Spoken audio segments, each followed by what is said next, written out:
Fala pessoal, sejam bem-vindos a mais uma sessão do Vendas B2B Summit. Hoje a gente vai falar um pouquinho aqui sobre desafios de implementação de um processo, de uma cultura, de uma operação de vendas. Hoje a gente vai falar com o Gabriel Fraga, Head de Vendas da Eclipse, parceiro aqui nosso do TD. Gabriel, é uma das crias da Rock também, que virou uma escola aí que está produzindo gente boa para muito lugar. Gabriel, muito obrigado por aceitar nosso convite. Tenho certeza que a trajetória que vocês viram aí, a gente vai conseguir extrair muita coisa pro resto aí da nossa audiência. Obrigado mesmo por ter aceitado. E antes de a gente começar, fala um pouquinho sobre você, sobre a sua trajetória, o que você tem feito aí nos últimos anos, e o que vocês estão aprontando aí na Eclipse. Valeu, Daniel. Cara, eu tô um pouco nervoso. Os grandes nomes que você entrevista, eu geralmente acompanho os conteúdos que você trabalha aí, que você traz. Cara, igual você falou, a Rock é uma grande escola, foi onde eu trabalhei mais com Inside Sales. Antes disso, eu trabalhei com venda de curso, eu trabalhei com venda de software de BI, que foi onde eu comecei a entrar mais para a área de tecnologia. Mas foi na Rock mesmo que foi aquela imersão no Inside Sales, né? E naquela cultura mais focada em performance, onde eu aprendi mais sobre os processos de venda, comecei a estudar um pouco mais e tive a oportunidade de vir aqui para a Eclipse, para assumir o cargo de head. Foi em agosto do ano passado. E desde então, assim, a bandeira que me colocaram, o desafio foi, Gabriel, estrutura a máquina de vendas, que é uma coisa que eu estava vendo muito nas teorias, nos conteúdos, lendo, estudando, e vamos sair do ponto A para o ponto B. O que seria o ponto B? De ter um processo estruturado e previsível de fato, que era uma coisa que não estava acontecendo. E nesse meio tempo, então, assim, estou completando 8 meses de casa agora, a gente teve vários desafios, desde alteração do processo, modelo de contratação de equipe, definir as regras do jogo, adaptar os processos. Então, teve muito erro e alguns acertos, e hoje a gente conseguiu, assim, do nível de receita que a gente tinha, hoje a gente entrega quase o dobro do que a gente encontrava, do que a gente entregava no passado. Legal. Muitos erros não, muitos aprendizados. Eu sempre falo para todo mundo assim que participa dos nossos cursos que não tem um jeito certo de se fazer, né? Então a gente precisa estar constantemente testando e aprendendo com o que está dando certo, com o que não está dando certo. Eu acho que a gente vai explorar bastante isso aqui, os aprendizados que vocês tiveram aí nessa jornada, mas a gente acompanhando aqui de longe já estamos sabendo que os resultados estão sendo incríveis. Então acho que seus aprendizados podem cortar caminho aí de outras pessoas que estão no início dessa jornada. Cara, você falou que trabalhou na Rock. A Rock hoje é uma referência de Inside Sales para o Brasil todo, né? Dieguinho e Matt fazem parte aí de todos os nossos eventos. Acho que são caras que puxaram bastante o movimento. E sem dúvida eles têm ali um grande case. Você estava comentando comigo antes da gente começar a gravar que quando você foi para aí era a sua grande referência. Como que foi essa jornada de chegar aí e tentar, de alguma forma, com base no que você tinha vivido na Rock, implementar aí? Quais foram os grandes aprendizados e dificuldades nessa jornada aí? Cara, eu acho que primordialmente foi, assim, eu sempre tive a preocupação de não imitar o que tinha de processo na Rock, obviamente, aqui. Mas, assim, uma coisa é você ler na teoria, ver o pessoal falando, você tem que entender o cenário e adaptar, e de você, de fato, construir esse processo. Então, a primeira coisa que eu fiz foi trazer muita coisa do processo da Rock para cá. O que foi, em alguns pontos, um acerto, em vários outros, um erro. Então, por que foi um erro? Porque quando se começa a aplicar vários conceitos de inside sales, várias partes do processo, para você ser um inerente, você já está quase sabendo no sangue, num outro cenário, você tem que considerar a jornada de compra do seu cliente, né? Isso é óbvio, isso é dito várias vezes, mas eu errei exatamente isso. Então, assim, sabendo, eu errei. Uhum. Então, para mim, o que foi isso? Eu cheguei aqui, tinham mais de 8 etapas dentro do pipe de vendas e o critério de saída do cliente está em diagnóstico, está em fechamento, ele não era igual para todo mundo. Cada vendedor me falou uma coisa. Então, eu estava com a ideia de acompanhar mais por um mês antes de fazer alguma mudança, mas eu não aguentei, eu tive que mudar aqui. Eu fui lá, fiz a mudança, trazendo mais para a realidade do que era da Rock, e eu comecei a ensinar o pessoal a fazer o diagnóstico, entender mais antes de apresentar qualquer coisa do sistema. Só que, dentro da jornada do meu cliente, quando ele chega para falar com a pessoa, sendo que hoje eu vendo um RP, não uma estratégia de conteúdo, ele quer ver alguma coisa. Então, em muitos casos, o meu diagnóstico ele tem que acontecer durante, ou você tem que ao menos apresentar uma tela para você ter uma abertura para falar.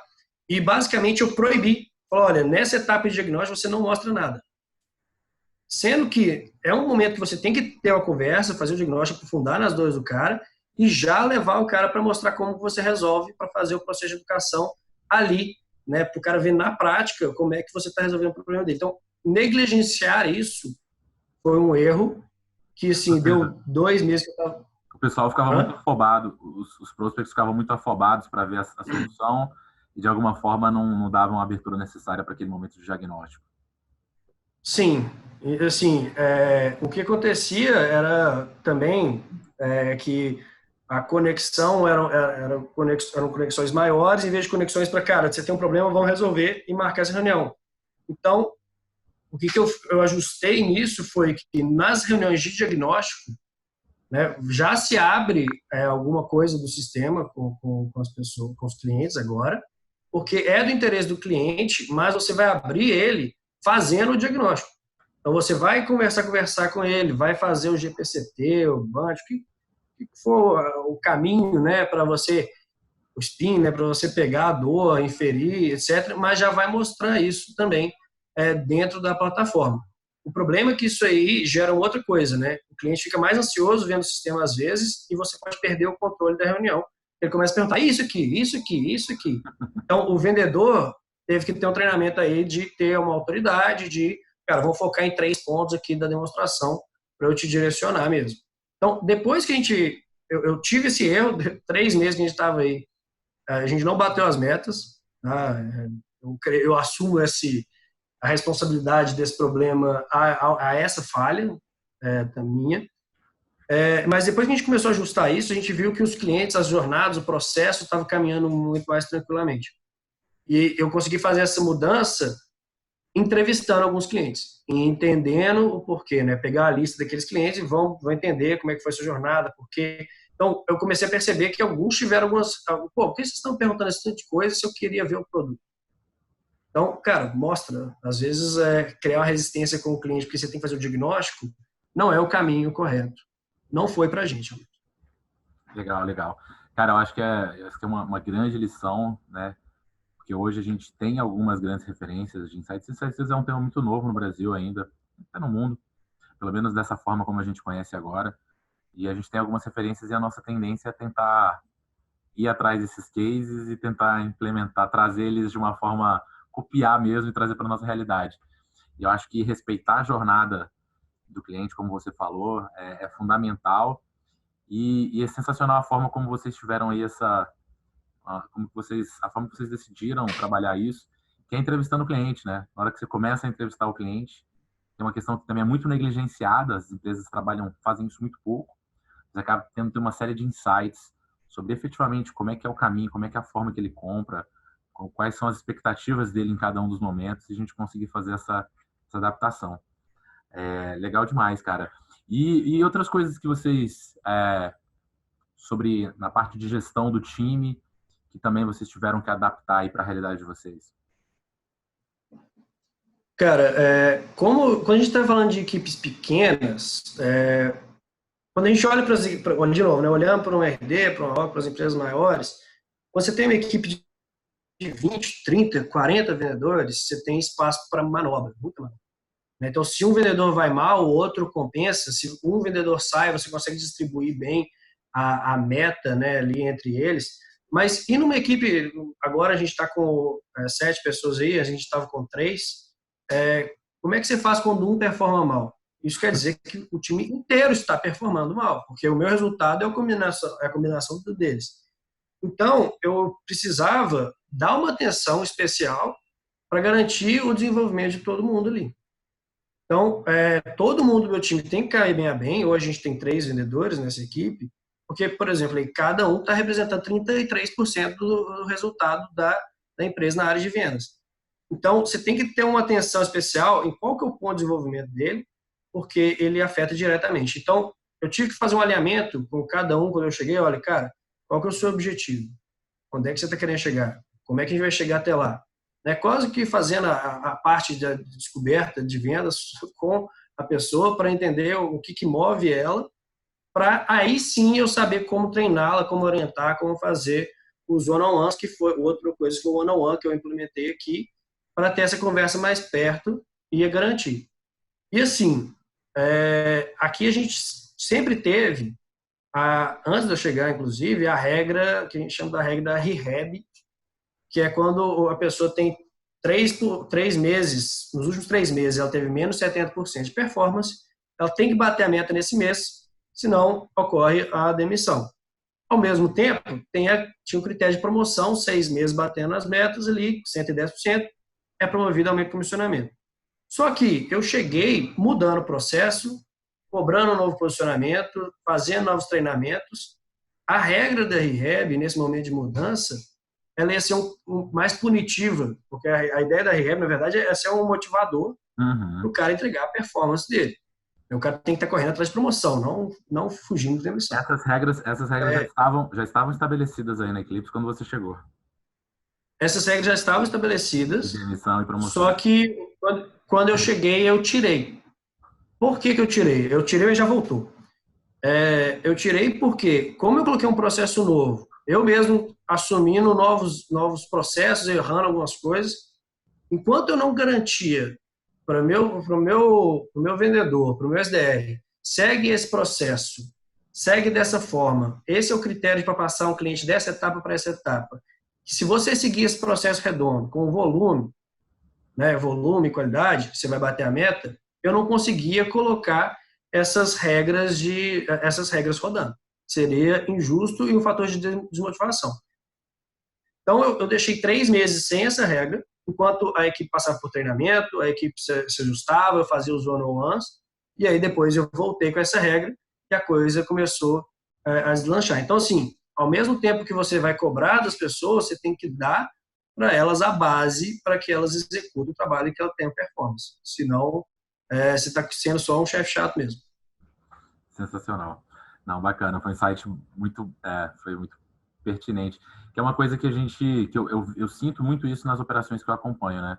Mesmo sem existir um processo muito claro, a cobrança sobre resultados, sobre desenvolvimento é muito alta em todas as operações comerciais que eu conheço. Acho que é um erro clássico. E essa lógica, não, eu vou cobrar sim, mas antes eu preciso te dar todas as condições, te mostrar como deve ser feito, te treinar, e aí depois eu cobro, né? Eu acho que isso é super importante. Cara, e os desafios na parte de seleção? Aí, como que vocês, também é uma questão muito crítica de operação de vendas, todo mundo sofre muito. Como é que vocês estão fazendo aí? Tiveram aprendizados também nessa jornada? Isso aí é uma coisa bem interessante, porque assim, você lê o Sales Acceleration Formula, tem lá a parte de contratação, o Marco Roberge mostra que ele levantou vários critérios, deu pontuação. Quando eu li isso a primeira vez, um bom tempo atrás, eu pensei, esse cara é doido. Mas, no final das contas, eu acabei fazendo isso para cá. Então, assim, fora o cara ter a competência de coachability e accountability, que eu acho que isso é base para qualquer área de vendas, eu coloquei 3 critérios, que é foco no cliente, busca de informação e foco em resultados. E, claro, tem outros, negociação, resiliência, mas esses são os principais para mim. E eu tive que entender o porquê que eu escolhi esses critérios para selecionar o cara. E outra coisa, escrever o que isso representa para a empresa. Porque senão você vai virar para o cara vai falar, foco no cliente é você ajudar ele sempre. Para mim, não. Foco no cliente é você escutar e tentar resolver o problema dele. É bem diferente, na verdade. Então, você tem que setar, escrever e colocar qual que é o peso que isso tem. E por que, por exemplo, busca de informação? Eu selecionei. Porque eu precisava gerar uma cultura em que as pessoas estão procurando autodesenvolvimento. Igual eu falei, se meu profissional não bate a meta, eu não vou bater a meta, porque ele afeta muito diretamente, 30% é responsabilidade dele. Então, eu preciso que esse cara esteja procurando autodesenvolvimento o tempo inteiro para eu conseguir garantir que ele vai evoluir. Porque se ficar só eu empurrando conteúdo para ele, não funciona. Não funciona. Então, nessa área também, a gente levantou esses requisitos para começar a contratar. Então, assim, inicialmente a gente contratou foi mais SDRs, olhando principalmente accountability e coachability, né? E uma coisa, inclusive, que foi um teste aí tentando trazer também da Rock, foi a ideia de contratação de estagiários de prospecção. Só que no nosso cenário não funcionou tão bem, porque eu preciso de um perfil que tem mais comprometimento, vamos dizer, que está mais, que precisa do cargo, que está querendo ficar aqui, que está querendo fazer uma carreira no nosso momento da empresa. Então, também teve esse tipo de erro nessa área de contratação também. Legal. Então, a definição desses critérios você fez de uma forma... Porque o Roberge, ele sugeria fazer uma correlação com o resultado, mas isso requer um volume de contratações grande, um pouco mais de tempo, né? Vocês definiram esses critérios de acordo com questões que vocês leram do negócio de vocês, falaram, não, a gente precisa dessa característica, então a gente vai incluir isso dentro do Cara, tem que considerar a jornada de compra e a natureza do que a gente está vendendo. A gente vende um ERP. Então, é um software completo que trabalha desde a área de processos da empresa. Ele é muito complexo também, tem parte financeira, né, tem parte de proposta. Então, assim, eu preciso primeiro de uma pessoa que vai se interessar de entender o software. Ele tem que buscar informação. Ele tem que entender de agências, que é um modelo de gestão completamente diferente em vários aspectos, né, de gestão normal, assim, de uma gestão de pequenos negócios, porque tem algumas peculiaridades. Então, ele tem que estar estudando. Então, essa questão, para mim, era muito relevante. Fora isso, tem a questão da cultura que eu queria implementar. Então, para definir os critérios de contratação, o que para mim foi essencial? Jornada de compra do cliente, como é que a gente quer que ele compre da gente, como é que eu vou ajudar. Então, esse cara tem que ser focado no cliente. 2, é um sistema complexo, né? A minha solução, ela não é simplória. Ela vai resolver vários problemas da agência e a pessoa tem que estudar. Então, buscar informação, foca em resultado, porque a gente está querendo dobrar, então isso vai dentro das atividades de cada um. Legal, legal. E, cara, outra coisa que, puxando a referência da Rock também, que eles são muito fortes, é que eles conseguiram construir uma cultura de vendas bem agressiva, assim, bem interessante, assim. Como é que vocês estão trabalhando essa questão de cultura aí? Quais são as iniciativas, os sistemas, os rituais, as rotinas que vocês têm aí para conseguir construir uma cultura de alta performance em vendas? Essa pergunta é boa demais, porque eu vindo da cultura da Rock, eu assustei, né? Porque você está num ritmo aceleradíssimo, gente, vamos lá, correr, bater meta e tal. Eu cheguei aqui, a pegada era mais calma, tranquila, e eu estava querendo colocar todo mundo no mesmo ritmo que eu. Mas, na verdade, não era isso que ia resolver o problema aqui. Era ter um ritmo próprio da Eclipse, da cultura própria da Eclipse. Então, a gente tem uma venda desafiadora, a gente desafia o cara, coloca as dúvidas, só que a gente é muito mais consultivo e toma muito mais conta do cara do que desafia ele durante o processo. Então, isso foi uma coisa que eu, como gerente, tive que aprender e me adaptar. E tivemos, sim, que construir alguns rituais para tornar a equipe mais voltada em resultados, porque a coisa estava um pouco morna nesse sentido. Então, dentro disso, a gente tem algumas reuniões. Reunião de time, eu acho, quem não faz reunião de time uma vez por semana com o time está perdendo muita coisa. Recentemente, a gente já aplicou a reunião de 17 minutos. A reunião de 17 minutos ela é um minuto de 9h43 às 10, que eu tenho para saber tudo que meu time está fazendo. Então, cada um vai me falar como é que foi ontem, o que está de dificuldade hoje e qual o resultado vai fazer hoje para entregar hoje. E isso me ajuda a priorizar quem que eu vou ajudar durante o dia, ou que tipo de tarefa eu vou ter que fazer. Então, todo dia a gente tem essa reunião para eu saber a que pé anda e quais são as prioridades do dia e eu consigo focar toda a minha energia nesse ponto. Isso traz um resultado interessante. Legal. A mesma reunião, logo em seguida, acontece com os heads. Cada head trazendo o seu departamento. Isso é uma prática bem interessante de se fazer. E, na questão mais focada na cultura do desenvolvimento e do aprendizado, eu implementei as trilhas de conhecimento.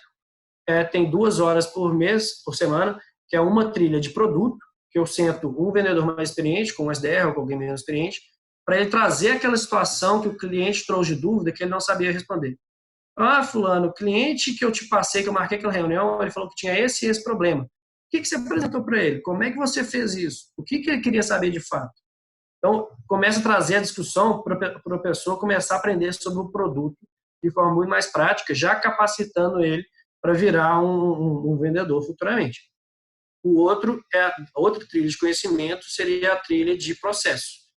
E aí que é o mais legal da trilha de processo é que ela é um momento para quem está ensinando a aprender e não para quem está apresentando, para quem está apresentando aprender, em vez de ser ele explanar e ensinar alguma coisa. Então, eu tenho um SDR que eu quero que ele aprenda a fazer diagnóstico. Em vez de falar assim, cara, eu vou te dar um treinamento de diagnóstico, eu falo, escuta o diagnóstico fulano, te ensinei a fazer aqui, vai tentar fazer um ali, e na semana que vem você vai me apresentar o que você aprendeu sobre diagnóstico.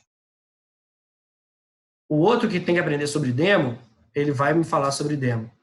O outro que tem que falar sobre fechamento de portas, ele vai ensinar sobre fechamento de portas. E a minha equipe escolhe o que eu vou apresentar.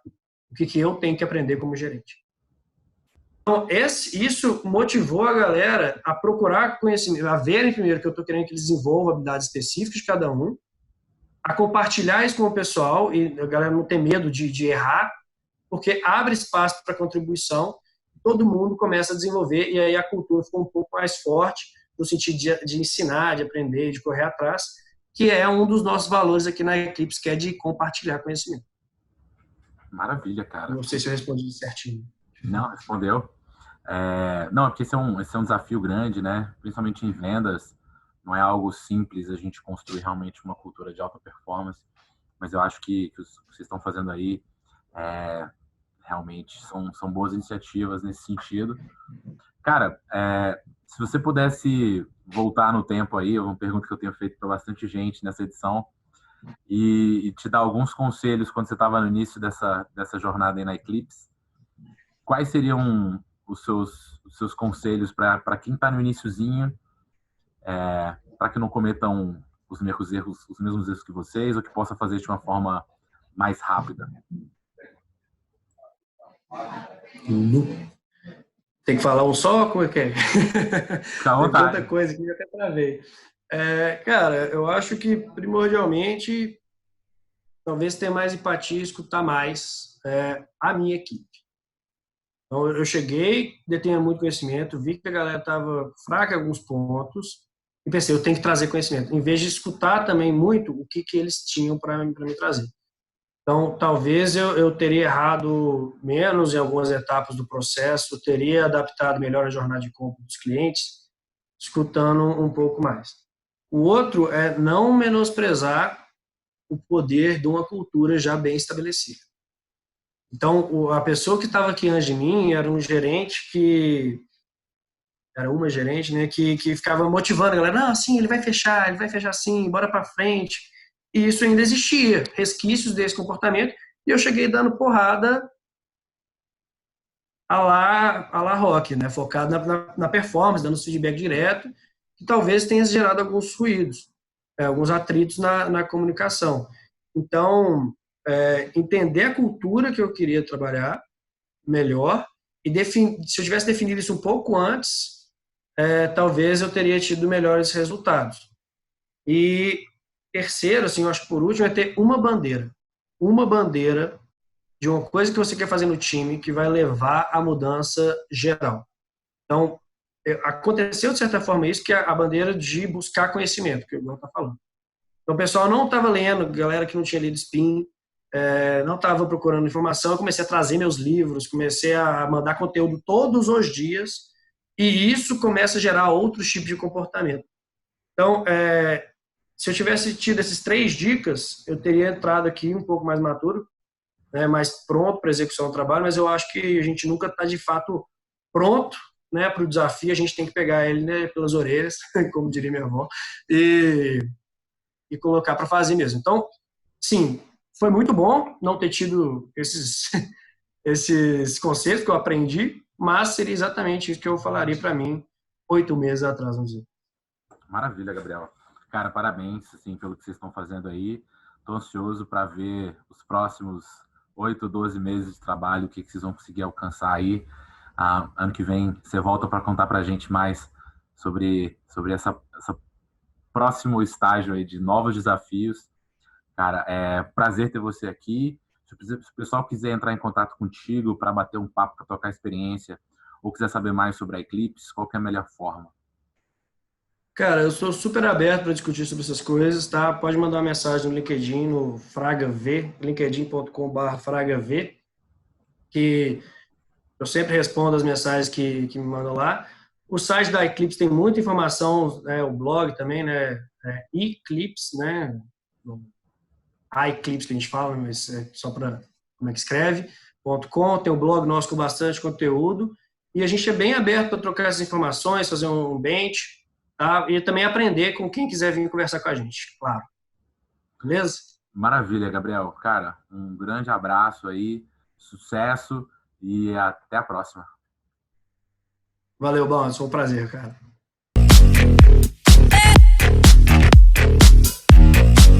If I get that